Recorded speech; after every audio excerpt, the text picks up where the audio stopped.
Last video में हमने exercise 2.1 complete कर लिया है। अगर आपने वो वीडियो देखा नहीं है तो डिस्क्रिप्शन बॉक्स में मैं लिंक दे दूंगा और पिछले चैप्टर का भी लिंक मेरे डिस्क्रिप्शन बॉक्स में दिया हुआ है, आप जाके उसको देख लीजिए। अगर आपको किसी भी टॉपिक में, किसी भी पॉइंट पे या किसी भी सब्जेक्ट में अगर कोई डाउट होता है तो मेरा ईमेल आईडी भी डिस्क्रिप्शन बॉक्स में दिया हुआ है। आप मेरे को ईमेल करके डाउट पूछ सकते हैं, मैं आपके डाउट क्लियर कर दूंगा और अगर ज़रूरत पड़ी तो उसका वीडियो बनाकर भी मैं अपलोड कर दूंगा। तो अब हम देख लेते हैं एक्सरसाइज 2.2 का फर्स्ट क्वेश्चन।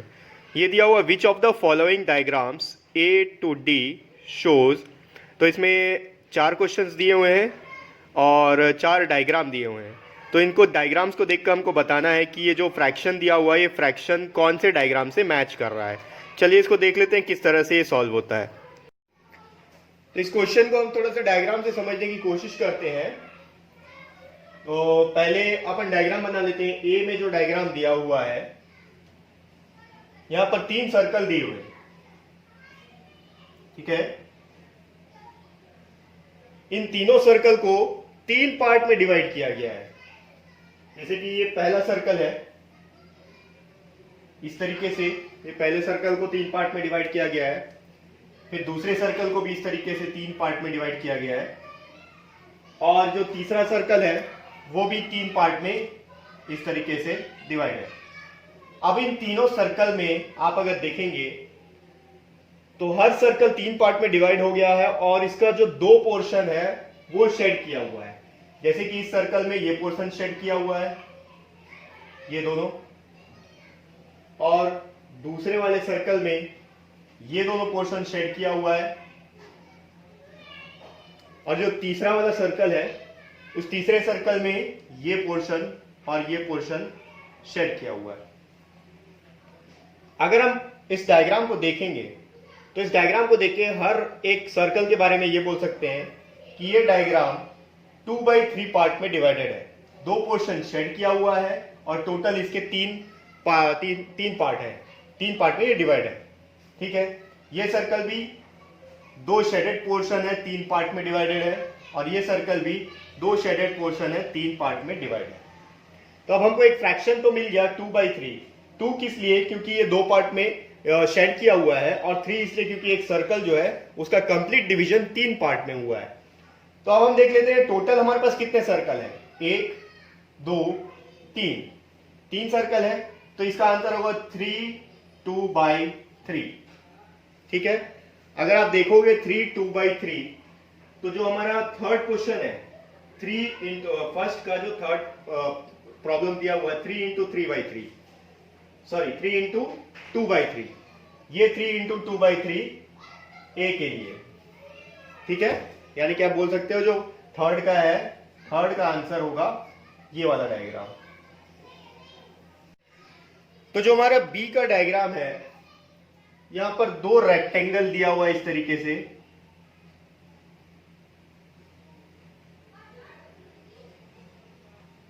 और इन दोनों ही रेक्टेंगल को 2 पार्ट में डिवाइड किया हुआ है ऐसे, और इन दोनों के ही शेप को का एक एक पार्ट जो है वो शेड किया हुआ है। इसका एक पार्ट शेडेड है और इसका एक पार्ट शेडेड है। तो जिस तरीके से हम यहां पर सॉल्व किए थे, तो पहले देख लेते हैं कि यहां पर 2 पार्ट है, तो ये हो गया डिवाइडेड बाई 2, ठीक है। टोटल डिवीजन 2 हुआ है। अब कितना पार्ट शेडेड है? एक पार्ट शेडेड है, इसको लिख लिए 1। सेम यहां पर भी एक पार्ट शेडेड है 1, टोटल डिवीजन है 2। अब हम देख लेते हैं टोटल हमारे पास कितने शेप दिए हुए हैं। ये एक हो गया, एक रेक्टेंगल, ये सेकेंड रेक्टेंगल, तो इसका जो आंसर आएगा ये होगा 2 1/2। 2 1/2 जो है हमारा सेकेंड प्रॉब्लम जो दिया हुआ है वो है, ठीक है। तो सेकेंड प्रॉब्लम का जो आंसर होगा वो होगा बी। ये हो गया सेकेंड। अब हमारा तीसरा जो डायग्राम दिया हुआ है सी, उस डायग्राम को ले लेते हैं। तीसरा जो डायग्राम दिया हुआ है वहां पर 3 स्क्वायर दिए हुए हैं। ये पहला स्क्वायर, ये हो गया दूसरा स्क्वायर, और ये तीसरा स्क्वायर। इन तीनों स्क्वायर को 4-4 पार्ट में डिवाइड किया गया है। ये यहां से ऐसे 1 2 3 4, हर स्क्वायर 4 पार्ट में डिवाइडेड है। ये स्क्वायर भी इस तरीके से 4 पार्ट में डिवाइड है और ये स्क्वायर भी 4 पार्ट में डिवाइड है। अब इन सभी स्क्वायर में, तीनों स्क्वायर में, हर एक स्क्वायर में एक पोर्शन शेडेड है। जैसे कि इसका ये पोर्शन शेड दिया हुआ है, दूसरे स्क्वायर में ये पोर्शन शेड किया हुआ है और जो तीसरा स्क्वायर है उसमें ये पोर्शन शेड किया हुआ है। अगेन यहां पर भी हम यही चीज देखेंगे। ये पहला स्क्वायर को ले लेते हैं, अगर एक पोर्शन शेडेड है, ये आ गया 1, और ये स्क्वायर 4 पार्ट में डिवाइडेड है, इसलिए लिखाएंगे डिवाइडेड बाई 4। सेम यहां भी एक पोर्शन शेडेड है, ये हो गया 1 डिवाइडेड बाई 4 पार्ट में डिवाइडेड है स्क्वायर, इसलिए 4। ये स्क्वायर भी एक पोर्शन शेडेड है, इसलिए 1 डिवाइडेड बाई इसके इस स्क्वायर को 4 पार्ट में डिवाइडेड गया है, इसलिए 4। अब देख लेते हैं टोटल हमारे पास कितने स्क्वायर है। 1 2 3, तो इसका आंसर हो जाएगा 3 इंटू 1/4। ठीक है, अब देख लेते हैं 3 इंटू 1/4 जो है हमारा दिया हुआ है फोर्थ प्रॉब्लम। तो फोर्थ प्रॉब्लम का जो 3 इंटू 1/4 दिया हुआ है उसका ये डायग्राम है। बच गया जो लास्ट, उसको भी एक तरीके से सॉल्व कर लेते हैं। जो हमारा डी में डायग्राम दिया हुआ है, ये सर्कल दिया हुआ है, 2 सर्कल दिए हुए हैं और दोनों को 1 2 3 4 5 पार्ट में डिवाइड किया गया है। ठीक है, दोनों सर्कल को 5 पार्ट में डिवाइड किया गया। आप डिवाइड कर सकते हो 1 2 3 4 5, 1 2 3 4 5। ये दोनों सर्कल जो है 5 पार्ट में डिवाइड किया हुआ है और दोनों का एक एक पोर्शन जो है शेड किया गया है। ये पोर्शन इसका शेड है और जो दूसरा डायग्राम दिया हुआ है, दूसरा जो सर्कल है उसका ये पोर्शन शेड है।